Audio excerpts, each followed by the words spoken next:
మనం ఉన్న బిల్డింగ్ అయితే బ్లాక్ ఉందో it is called as KU tech hub. Building అంతా మీకు బీటెక్ స్టూడెంట్స్ కి స్కాడా ల్యాబ్స్ ఉన్నాయి, అంటే డేటా అనలిటిక్స్ ల్యాబ్స్ ఉన్నాయి, డేటా అక్విజిషన్ ల్యాబ్స్ ఉన్నాయి.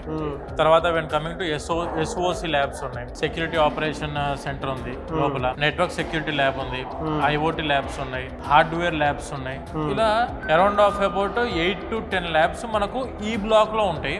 అండ్ ఇందులోనే మనకు బీటెక్ వాళ్ళకి సంబంధించిన సెంట్రల్ లైబ్రరీ ఉంది. అంటే నేను ఏం చెప్తున్నా అంటే సార్, ఏవైతే మనం థియరిటికల్ గా చదువుకున్నామో క్లాస్ లో దాన్ని ప్రాక్టికల్ గా ఇంప్లిమెంట్ చేసే ప్లేస్ ఇది. ఓకే, ఇక్కడనే స్టూడెంట్స్ కి ప్రాజెక్ట్ డెవలప్మెంట్ కూడా ఉంటుంది. వెరీ ఇంపార్టెంట్ పాయింట్స్ ఇది. మనకు KIIF Karnavati innovation and incubation foundation అని చెప్పి మన అఫీషియల్ యూనివర్సిటీ వాళ్ళు ఎవరైనా స్టూడెంట్స్ ఇప్పుడు ప్రతి ఒక్కరిని స్కిల్స్ నేర్చుకొని జాబ్ చేయాలనే ఆలోచన 80% ఆఫ్ ద స్టూడెంట్స్ కి ఉంది. కానీ ఒక 20% క్రీమ్ స్టూడెంట్స్ ఏం చేస్తారంటే they are going to start a business, entrepreneur అవ్వాలని చెప్పి ఆలోచన ఉంటుంది. వీళ్ళే ఒక 10 మందికి జాబ్ ఇవ్వాలని బిజినెస్ ని స్టార్ట్అప్ చేద్దాము అనుకునే స్టూడెంట్స్ కి కొన్ని ఐడియాస్, కొన్ని థాట్స్ ఉన్న స్టూడెంట్స్ కూడా చాలా మంది మన దగ్గర.